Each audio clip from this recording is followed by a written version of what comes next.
The Cowboys season actually is not over. As dark as it is right now, it's not over, and I'll tell you why. 2011 Giants. 2011 Giants were 7-7, and they were going absolutely nowhere. And they got one big play from Victor Cruz against the New York Jets in Week 16, and they never lost again.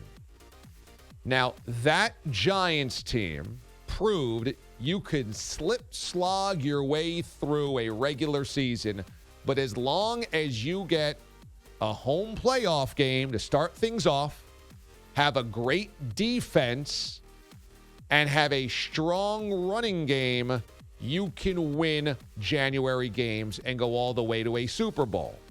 Now, here's the difference. Tom Coughlin's a much more decorated head coach than Jason Garrett, and the Giants had already done it 4 years earlier. So many of those players on that team knew what it would take to go on that run. The Cowboys aren't much different than that 2011 Giants team.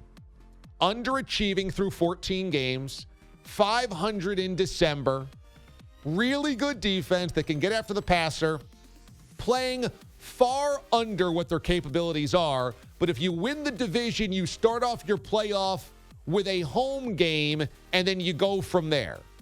And I think the Cowboys can do the same thing. I've always felt as though this Cowboys team had Super Bowl caliber talent. The difference is, do you trust Jason Garrett to be the one to press all the right buttons? And do you trust a team like the Cowboys that haven't done it before to do it with their backs against the wall? And I don't, but they can. That's why their season's not over yet. Look at this division. They could win it at 9-7. And look at the rest of their schedule. Next up, they're in Chicago. They could beat the Bears.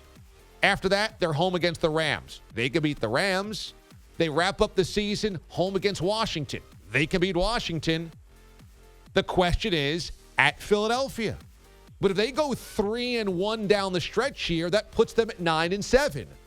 Are the Eagles also going to be able to go 9-7? The Eagles are 5-6, half game below where the Cowboys are. But this week they're in Miami. Eagles should be 6-6. When the dust clears on this week, Eagles and Cowboys should both be 6-6. And then the final 4 games for the Eagles, 2 against the Giants, 1 in Washington. Guys, what it's setting up to be is that Cowboys and Eagles will be decided December 22nd in Philadelphia. Because I think that both the Cowboys and Eagles will probably win 3 of their final 4. I think. I mean, look, with the Eagles and Cowboys, you can't count on anything this year. Both of them have been pretty underachieving. Although the Eagles have had all of the injuries, I don't think you could really necessarily trust Carson Wentz to make all of the plays the same way you can't trust the Cowboys to make all of the plays. But Dallas' season is not over in some incredible miracle because they're playing in the worst division in the NFC. If they were anywhere else in the NFC, the season is done. But in the NFC East, it's actually still ahead of them. I don't think they make that 2011 Giants run. I don't. But if you want hope, if you want belief, there's a lot of similarities between how the Cowboys could get into the playoffs and how the Giants did 8 years ago. What a humiliation yesterday. That's the way they rebounded after the Patriots loss. Woo! And good on the Bills. That's a fantastic win.